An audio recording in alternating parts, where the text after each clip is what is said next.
రాష్ట్ర విభజన బిల్లుపై 49 రోజులు అసెంబ్లీ సమావేశాలు హాట్ గా సాగినా రెండు ప్రాంతాల నేతలు చించి పారేసినా అసెంబ్లీ సాక్షిగా సీఎం సమైక్య నాటకాన్ని ప్రదర్శించిన టీడీపీ అధినేత చంద్రబాబు మోగునము పట్టారు. ప్రధాన ప్రతిపక్ష నేత ప్రసంగం లేకుండానే టీ బిల్లు అసెంబ్లీ గడప దాటేసింది. ఏ ఇష్యూ అయినా తనదైన స్టైల్లో స్పీచ్లు దంచేసే బాబు అసెంబ్లీలో ఉలుకు పలుకు లేకుండా ఉండిపోయారు.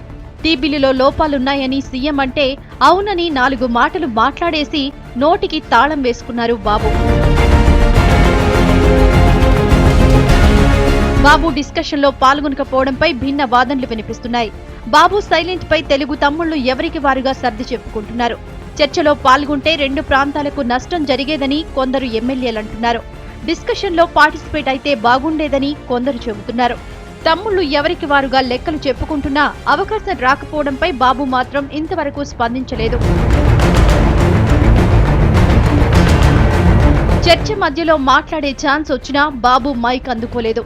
తర్వాత బిల్లుపై మాట్లాడే అవకాశం రాకపోవడంతో లోలోపల బాబు సంతోషిస్తున్నారని ప్రత్యర్థి పార్టీలు సెటైర్లు వేస్తున్నారు. ఫైనల్ గా ప్రధాన ప్రతిపక్ష నేత వాయిస్ లేకుండానే చారిత్రాత్మక బిల్లు అసెంబ్లీ గడప దాటడం హిస్టరీలో మరో వండర్.